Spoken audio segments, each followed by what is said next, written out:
welcome to the Integrate Yourself podcast with Allison and Maya. You're listening to episode 6. This is Allison Pillow. I'm an intuitive fitness and nutrition coach, and you can find out more about the services I provide and how I help people at pureenergypdx.com. And Maya is a health integration specialist, and you can find out more about Maya at mayagottlieb.com. That's MAJAGOTTLIEB.com. Together we share over 20 years experience in the field, coaching clients and doing our own research, offering simple self-care strategies and a new perspective on nutrition, movement, and emotional intelligence. Today we invite you to integrate yourself. We encourage you to be your own authority when it comes to your health. This includes thinking for yourself and coming to your own conclusions. We offer insight on creativity, aging gracefully, and creating a high energy life, one where you have the energy to live the life you love. Thank you to Michael Wynn of Michael Wynn Productions for providing the music for this podcast, and thanks to Maya for doing this podcast with me every week. And finally, lots of gratitude to our listeners for all the love and support you send us every week. We appreciate you so much. Today we'll be talking about women's empowerment, the light and the shadow side of that. We share stories and our perspectives on women's health as well as the restrictions we put on ourselves, and we talk about how sometimes what seems like empowerment can actually not be empowerment, and how to decipher between the two, as well as we'll talk a little bit about the masculine and feminine energies and how to manage those in your life, and how healthy it is to find a balance between the two. So we'll talk about all that and more, so stay tuned. Without further ado, here's the show. You want to lead in to this one? Sure. So today I wanted to see, Allison, if you were interested in talking about women's empowerment and the light and shadow aspects of it. And mainly the reason why I thought about this so much is a lot of the focus in the news has been about Women's Day and the International Month Day. And I'm not sure if it's now a week or a month, but there's a lot of talk about women and how we need to be very prepared for the fight against Trump's ideas, because he is the one that is spearheading a lot of old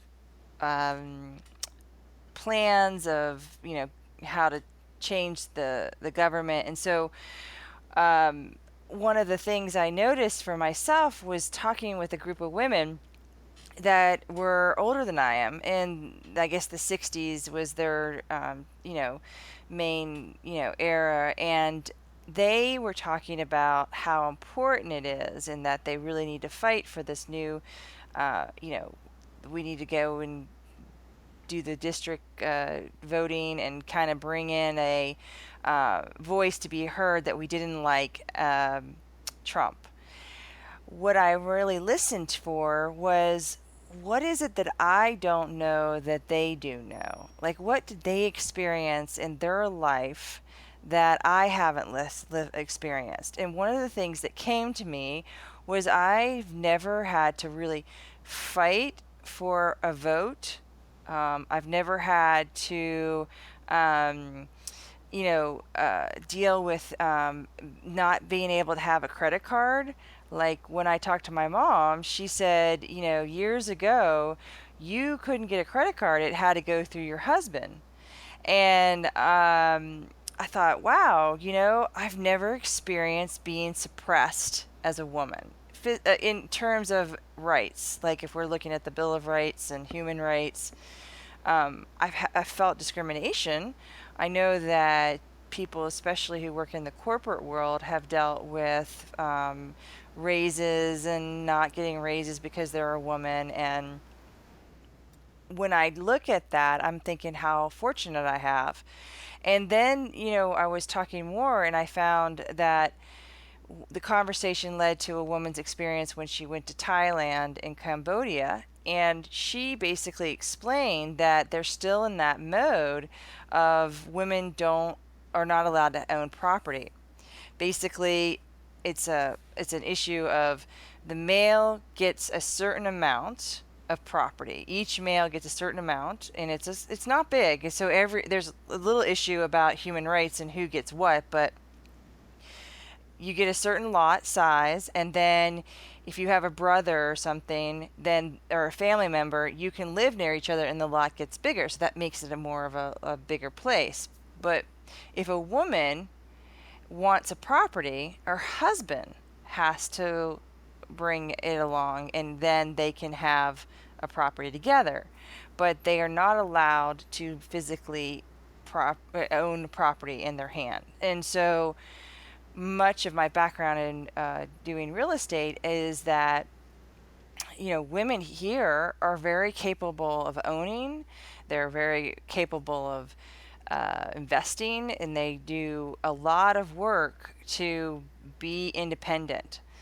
And when I wanted to further explore was this made me realize there is a light and shadow. So as we fight for more rights to be seen as equals, we are actually creating an opportunity to go to the other side, where we become more dominant and more influential, and we actually may change the way men are in this country, and way we kind of want to make sure we're balanced, that we don't put ourselves in a place of, you know, one extreme is not the best. It's kind of the flow of where we want to stay in the middle, like opportunities for all humans, not I'm a woman, you're a man, here's the distinctions of what we need to stay on.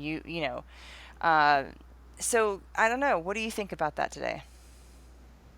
No, I agree. I think that that's an interesting point that you bring up about us not really being in a generation of experiencing not being able to vote. Of course, there's things you experience as a woman that can be discriminating, and definitely have experienced that personally through jobs I've had. But yeah, it's just interesting, and I think that we could learn a lot from those women for sure. So, Allison, what do you think you've experienced in terms of being a woman in this generation, or our generation, that would say would be the equivalent of some kind of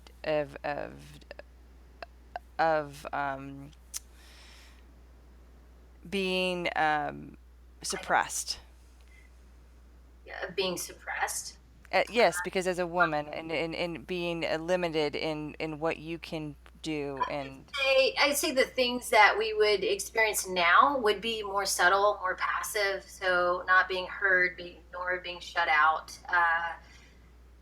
But and so with that goes the responsibility of the person, of course, to make sure they're paying attention to that, and they are, I guess, in some way creating equality within themselves to feel equal to other people. Like, it for men and women, it's really I my best relationship with my husband is when we are equal. We're feeling equal to each other, and not in a way that we're the same. It's more about, hey, I get you, you get me. I'm not above you, I'm not below you. You're not putting me on a pedestal. You're not thinking I'm, you know, worse than you, or and vice versa, right? We're actually looking at each other as human beings. We make mistakes. We love each other. We understand each other. We have empathy and compassion for each other. So if we can think more about looking at each other in true equals, not just in equal in, I think, appearances, or like what we, I guess, contribute to society and stuff like that. It's more about just as a human being, you know? hmm So I think, I guess for me, I did experience something a long time ago when I was younger, and I was pregnant with my first child. And so I got laid off of a job because I had a baby. So that was, looking back on it, I could have probably gone to court and fought that. But it wasn't worth it to me to go through all that. And at that time. So, I mean, I could have done something about that, and so that's I guess what I'm talking about. Like maybe the situation or circumstances years ago would have like prevented someone from doing it, being able to do anything like to vote. It just was illegal, right? So, but now, like you do have there is more of a choice on what you can. Like if you feel like you have the energy to fight something, then you can do that. That's available now. So and we don't have to. We generally, I think, women have the right to express themselves the way they want to, dress the way they want to. Now, you may have to deal with judgment from other people, just like anything else. But I think that goes with anybody that is different in our country. But I think it just comes down to looking at each other as like human beings, and just not not less than human. I think it's that simple. Right, and I agree. I think there is a, a similarity, but some differences. Like we have to keep those two qualities. The the overall concept is that we're all human and we all have behaviors and we all have personalities. And when we treat one another in a superior or inferior position, we cause that need versus want, right? I invite you to be in my life, or I cause a need for you to be in my life. And then there's the return of that could be the obligation or the acceptance of one another. So, based on where you are, you have that choice. And when you talked about low energy, it reminded me of how much the story resonated with me when I heard Tony Robbins tell it about a research about how women were gatherers and men were hunters. And the research based on how when a man goes out into the wilderness, let's just say, in uh, a metaphoric way, right? So let's keep ourselves in the sense that either way, your mind can be a feminine or you can be more masculine. But if you're in a masculine male uh, thought process, you're going to go out into the wilderness and you're going to look for specific things because you're looking for that hunt. You're looking for that detailed moment where you're going to make your strike. And so you're going to look between the bushes, but not at all the surroundings. And you're going to zone in and you're going to take your surroundings in, but you're going to make sure you find that thing that you are looking for because you're going to bring it back to the tribe. Now, if we take the women, the story is that the women or the feminine or the female mindset is to be gatherers. So they'll go out and track the whole environment. They'll know which bush is at what level of growth, where's the berries, how much, when they're going to be, picked, and how are you going to create a path to another one. And then you also kind of take in the environment to know what your other competition is. So you look at, other species and say, okay, I need to get there before that person or that species gets what I need. And then you bring that back, that all that information. So you surveyed the whole thing and you mapped it out and you know how to tell someone how to get there because that was the way that information was given back to the tribe, so that if something happened to you, they would know exactly what you did and how you did it and knew exactly how to pick and what to pick and when to pick it and what to pay attention to versus competition in terms of collecting that fruit or whatever was in that area at the time that you're trying to gather. So it made an impact on me because, if we really see the two sides of the hemisphere of the brain, you are, a logical person and you're creative and you're more open, so the right and left side of the brain. But also there's a feminine and a male aspect to it.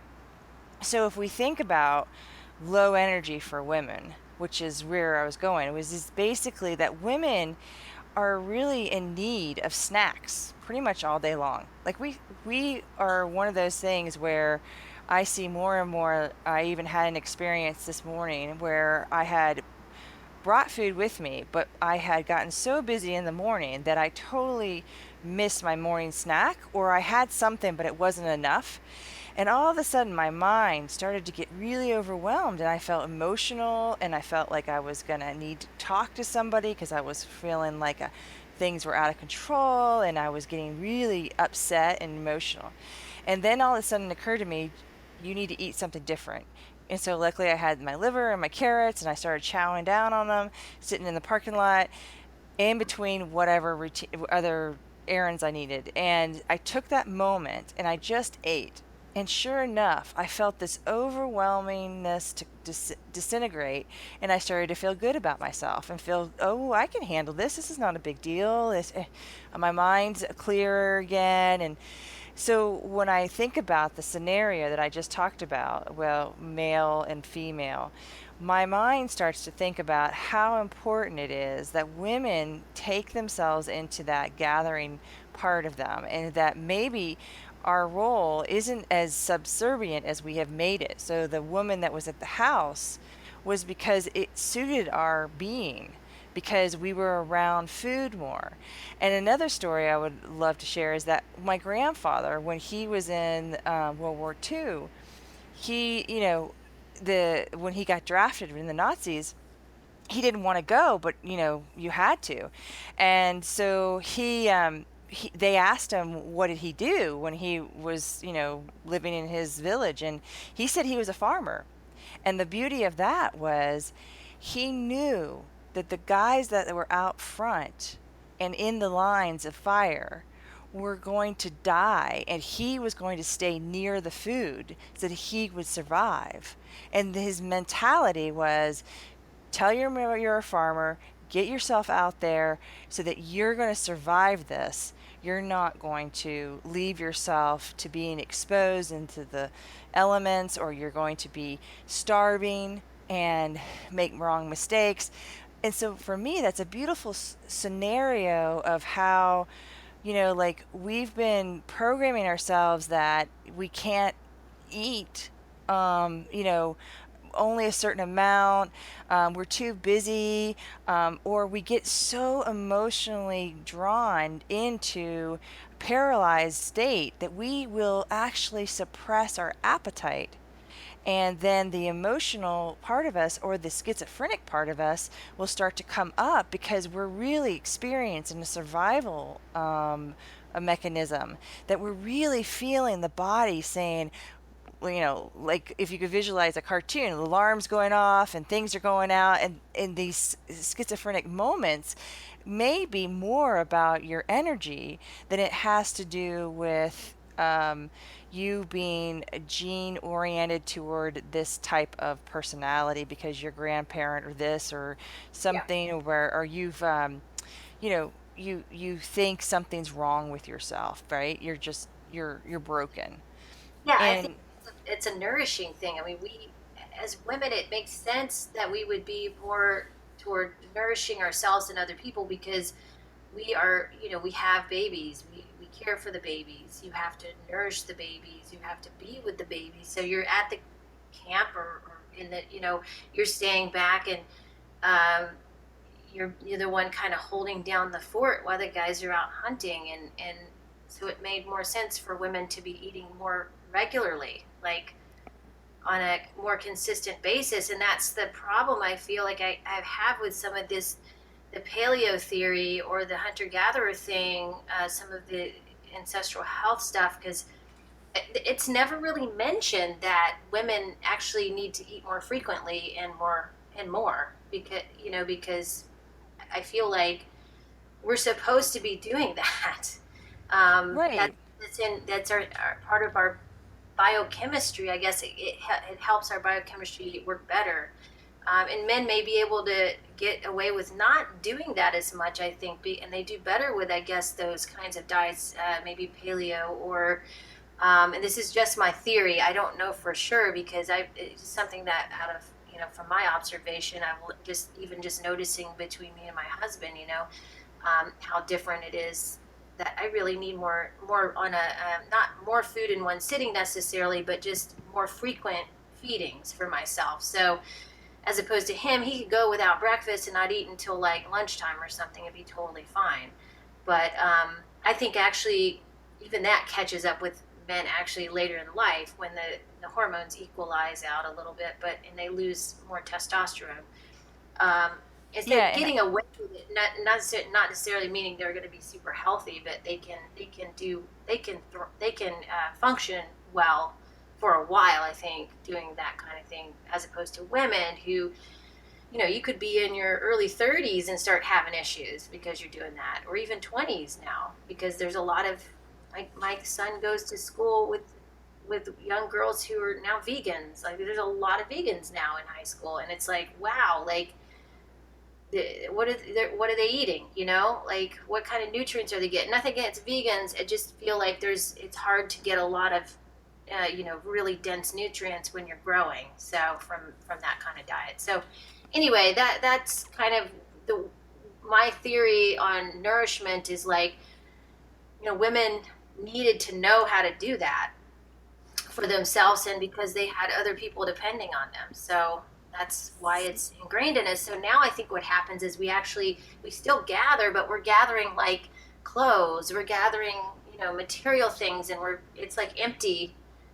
It's not food, it's things, right? So we still feel void because we're not really feeding ourselves, we're not really getting that nutrients, and we're not gathering food. Like sometimes we do, and you know, like, but I think as a whole, as a society, you know, the gathering has transferred more to the going out and shopping for stuff kind of thing. So I don't right. know, what do you think about that? Yeah. I agree. I totally think that's a great thought because it really makes sense to why we're obsessed with shoes. We're obsessed with fashion.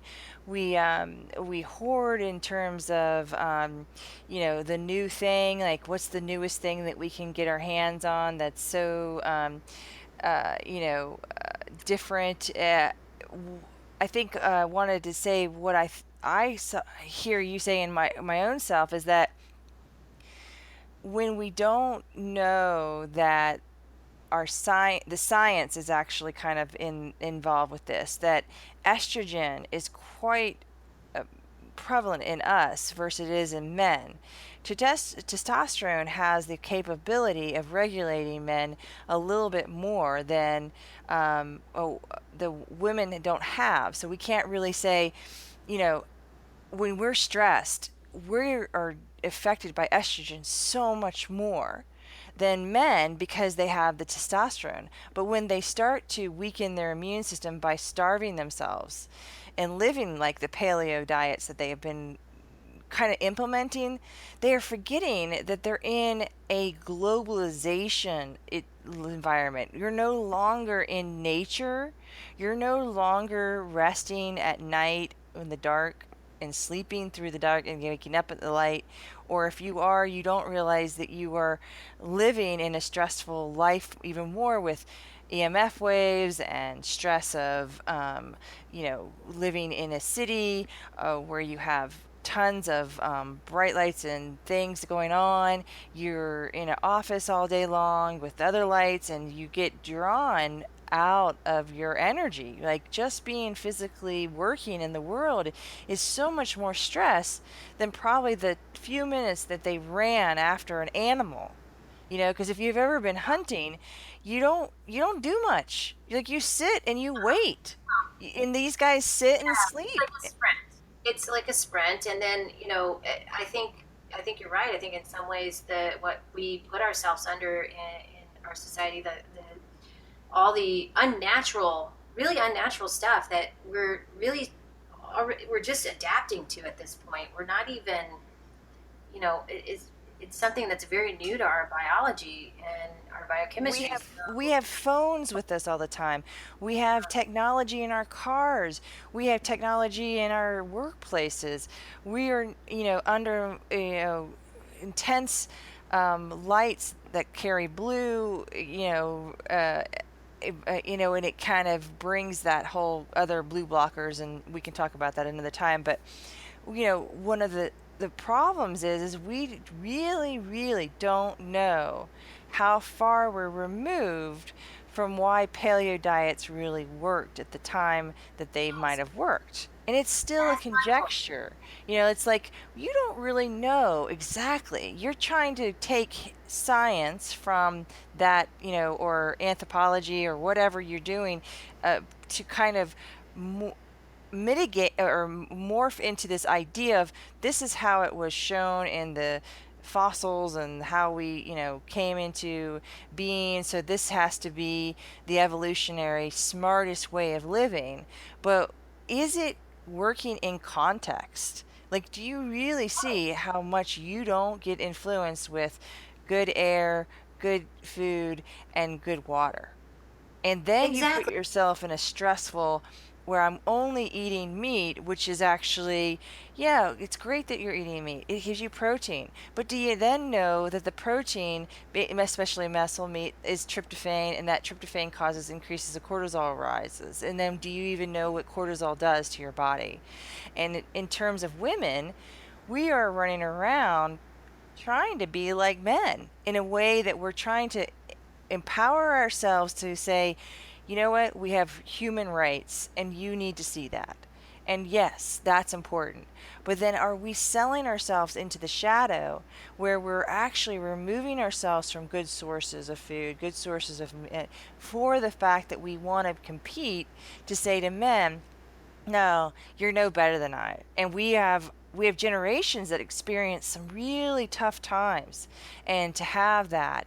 But did we really know what we signed up for to get into the next generation of saying, wow, women are having a hard time and they're getting more hysterectomies, they're having more breast cancer, they're having more times just being obese and high blood pressure, but then they're also showing that the increase of heart attacks is happening. And those are all connected to the buildup of estrogen in the body based on stress. Yeah, absolutely. It's all about the stress. It's like we're putting more stress, more of the, I guess what's been more of the masculine in our society stress on ourselves. And then, but we're not, we're still doing the other stuff too. So it's like we're doing double the amount of work and then we're not feeding ourselves. So it's like, so what's combating that stress and going back to the paleo thing, like I think it's a great idea. I think it's wonderful to think about like how can we, live like our ancestors did and eat eat simple foods without any crap in them. I think that is a fantastic idea and I'm totally on board with that. What I think is like what you said, like I agree with.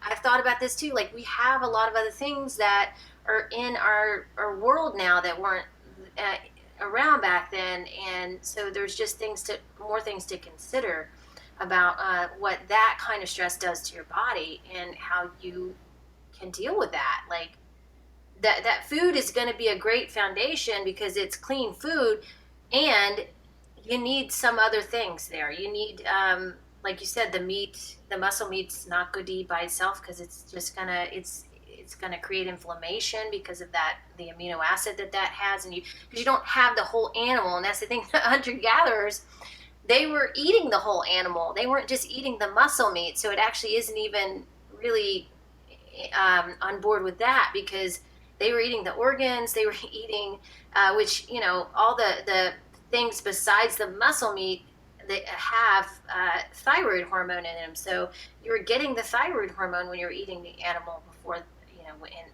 I guess our ancestors were. So that's the other thing it's like almost like I feel like people when they sell these diets, like they take all the things that can make it easy and simple for people and doable, which I understand, and at the same time they leave out really crucial stuff like that could make or break like that person's health, um Right. And I and think so one I of guess the, it, I don't know. oh, sorry, go Yeah. ahead. No, go ahead.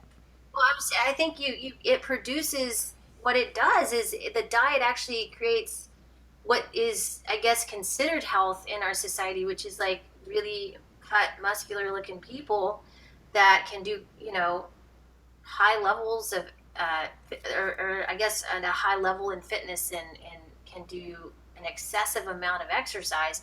But and but I don't know. I think that eventually, what I've seen with myself, what I've seen with my own research, is that eventually breaks down. And this is when you start getting injured, you start getting extremely low energy, possibly depressed, and disease, I guess, comes after that. So Yeah, and I think what I was thinking about is also is like these diets work. Paleo works, no sugar works. You can't dispute that. They no, do work.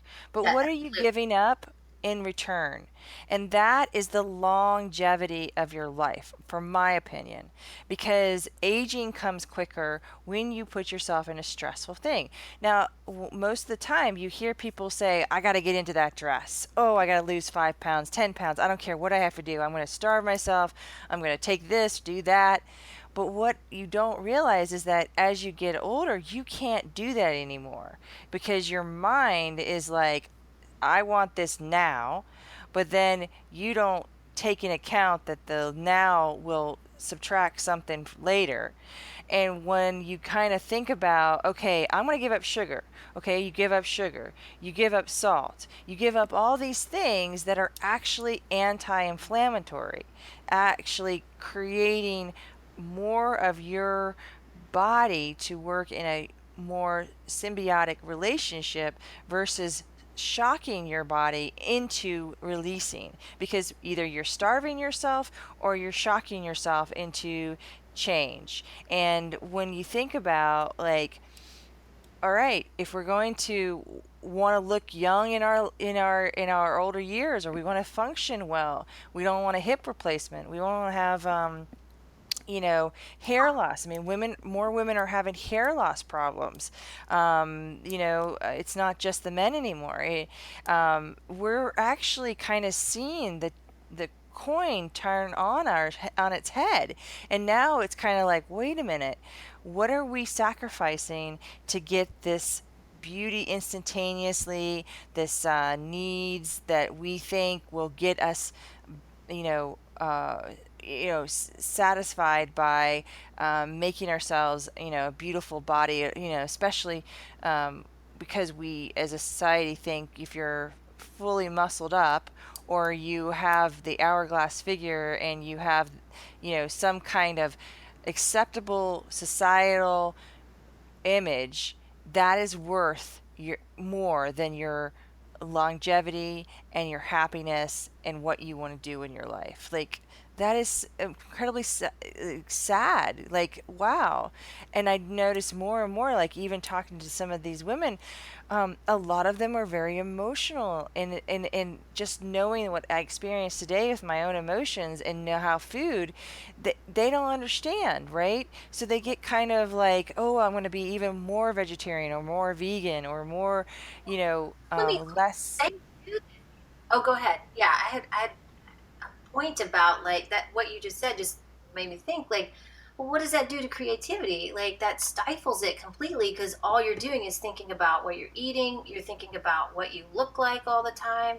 You can't get past that, right? And Right. not that there's anything wrong with wanting to look good and feel good. I mean, I am all for that. Um, and at the same time, like I think there's other things in life, right? And this is my profession. I'm saying this, so it's like these are foundational things that everybody could concern themselves with. But then past that, like you need to get on with life, like live your life, make food a part of that in a joyful way, as well as do some fun things like that you love to do, to be creative. But I just don't.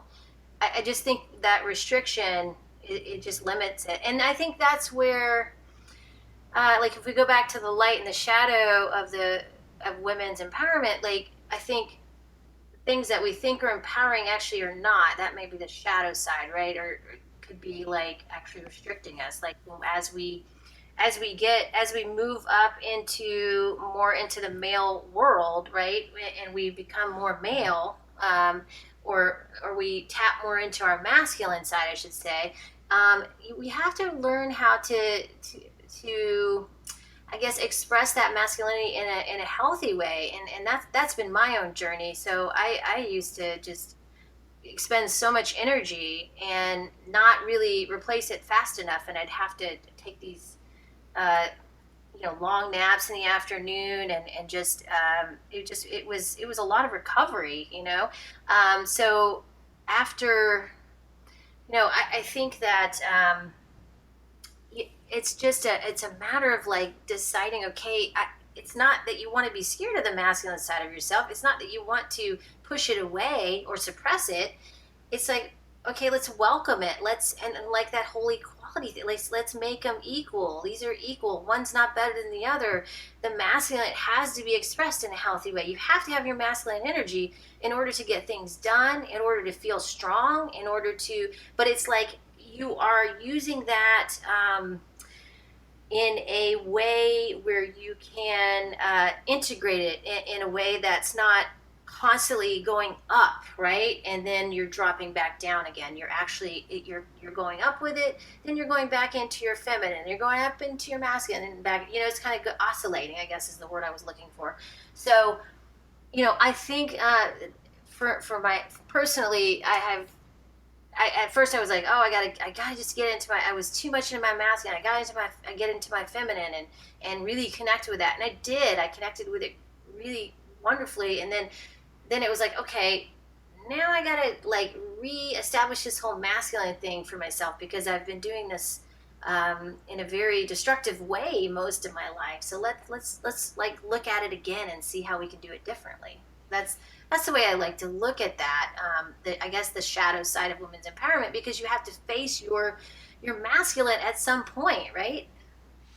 Yeah, I agree with you. I think you have to say both are very important.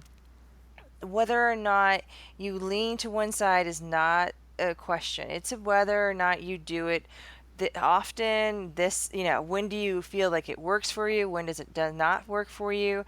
One of the concepts I got in my head was seeing some of these women that I kind of judge, because I find that I know so much about how the human body functions that I'm like, no, no, no, no. We don't want to put any more casts or limitations or assistance, from running shoes that kind of hold your heel into place, and keep your, giving you support and doing all these things. You limit the movement of the foot. So I think I said this is, a smart shoe means a dumb foot, right?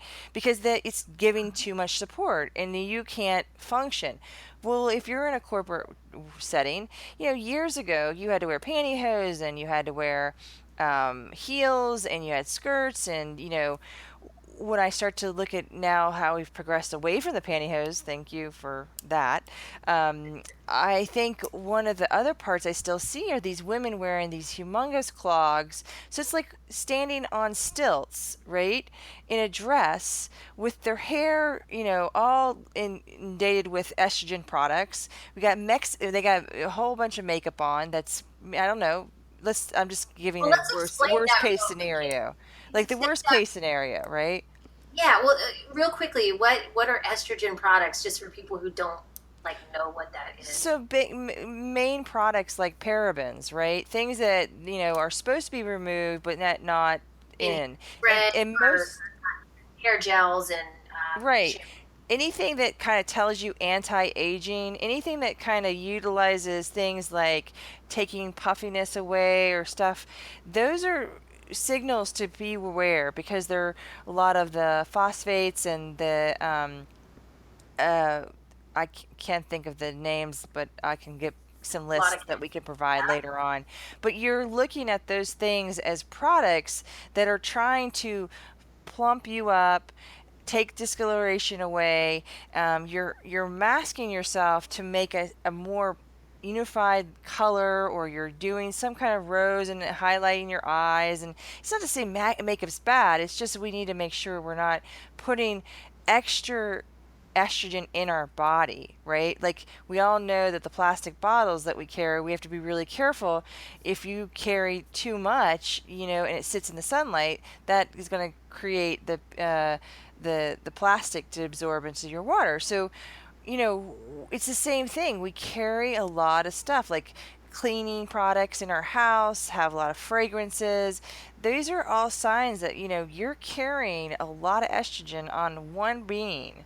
And I just find myself, but that's the place of comfort in a business where you are perceived to be a woman in in a corporate world. Men driven, comes from the 50s. Women were in, trying to look business oriented but yet look feminine. And, as we're progressing, now you see more people with less dressing up and doing that.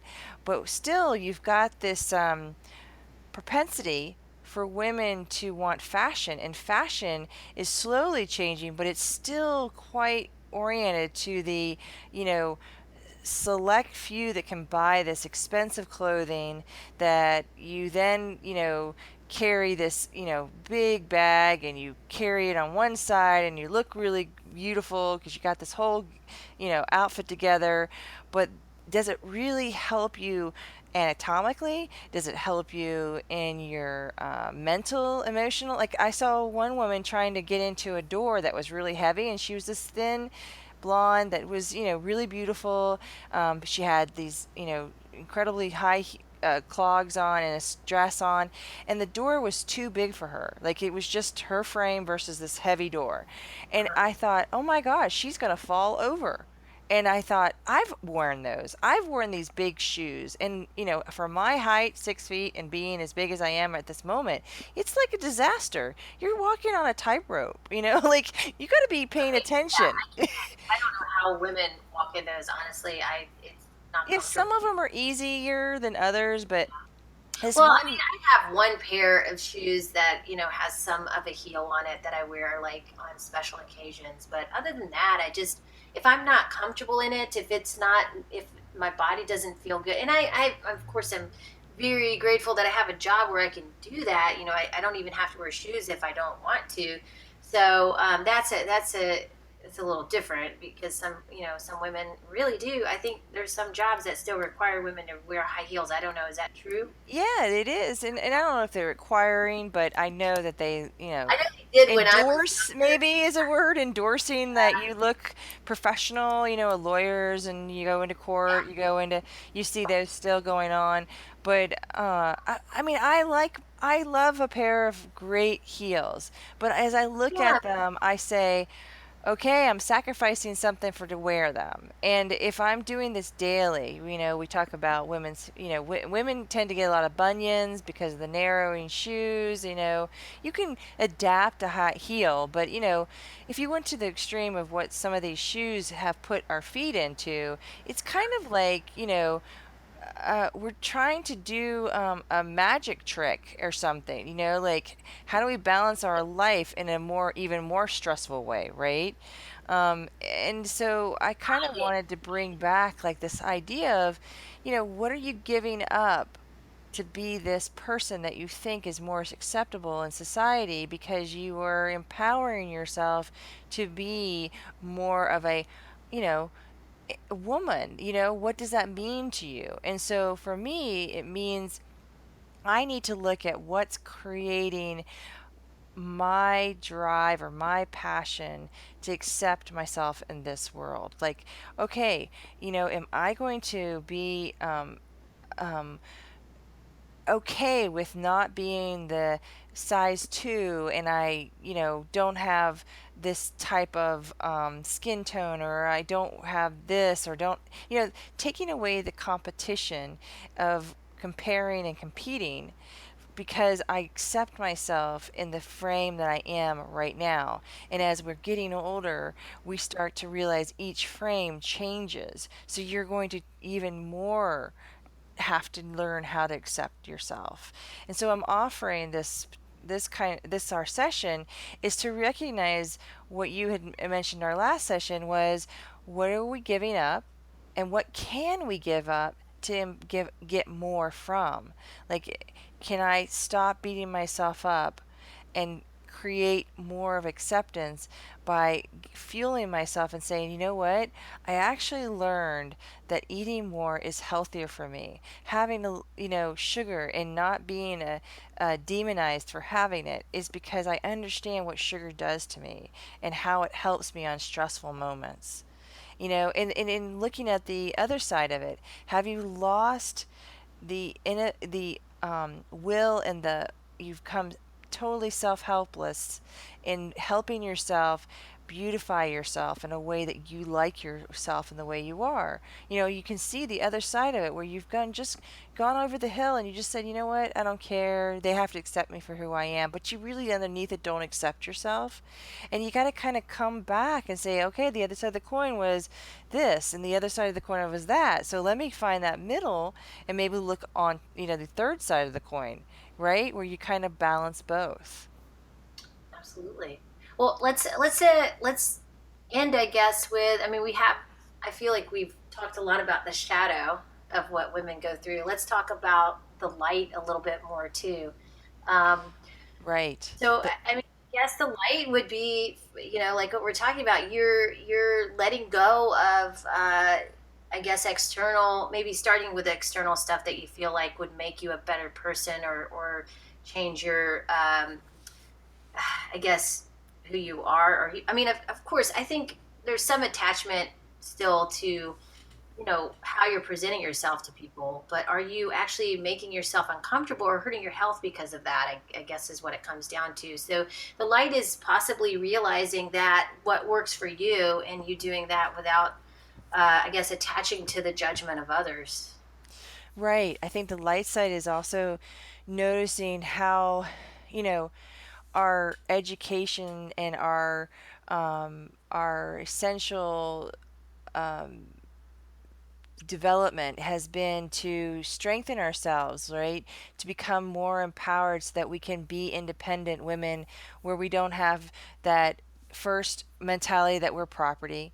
The second part is that we need someone to take care of us, and that we actually empower ourselves even more because we're creating a lifestyle. We're using our creativity to determine our life path. And, as we get even more into seeing women doing so amazing and so many amazing things, you're seeing women become very like how can you deny the power that Oprah has from her willingness to step into her womanhood, and helping other women.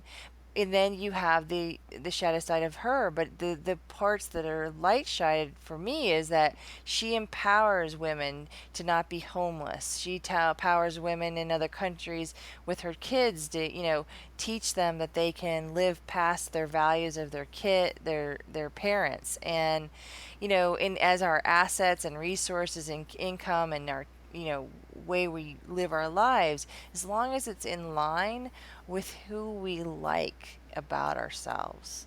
I think that's the light side for me. Absolutely. Well, I love that. Thank you, Maya. And as always, it's a pleasure. You have anything else? Any other closing comments here? I thought this was a pretty good discussion. I enjoyed it very much. Yeah, I enjoyed it too, and I mean, I'm so grateful to finally accept that I am a woman, whatever that means to me in terms of how I want to live my life, and I share it with others to hear. I would love to hear other people tell the reason why they love being a woman. And maybe we can discuss next time a little bit about the men, more about their roles and how they're switching over into being more feminized, and what's the light and shadow side of that. Because I Yeah. think it's really important for us to embody that we're all together, and we need to make sure no one is higher or lower or suppressed or idolized in a way that makes us not work together, and maybe bring back our tribes and our communities where more women are in the forefront, talking about what other men have been talking about, like if like our experience when we were with Tony Robbins, there were no women speakers. And, maybe what we really need to do is talk about our experience and how we've grown from the women that were our mothers and grandmothers that had to go through different things, but be careful about how far we're taking it and demonizing other women for not jumping on a bandwagon, to say, you're not supporting something. Let women, empower each other by allowing us to have different experiences in life. Absolutely. I think that's the key for everyone, is giving everyone that space, um, and that mutual respect. Respect is a big word, because you know it's less about, I guess, loyalty to someone or judge.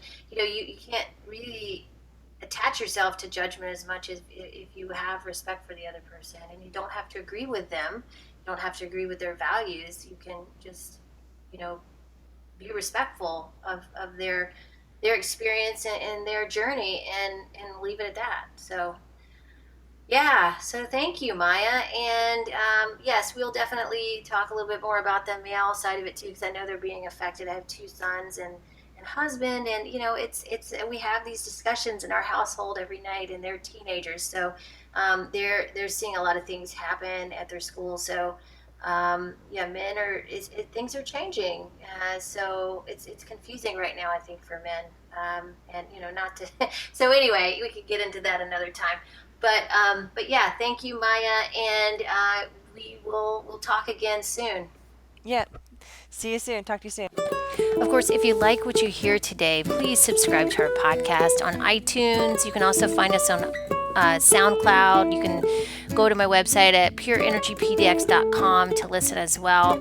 If you find us on iTunes, please give us a great review if you love what you hear, and share with your friends. We'd really appreciate it so much.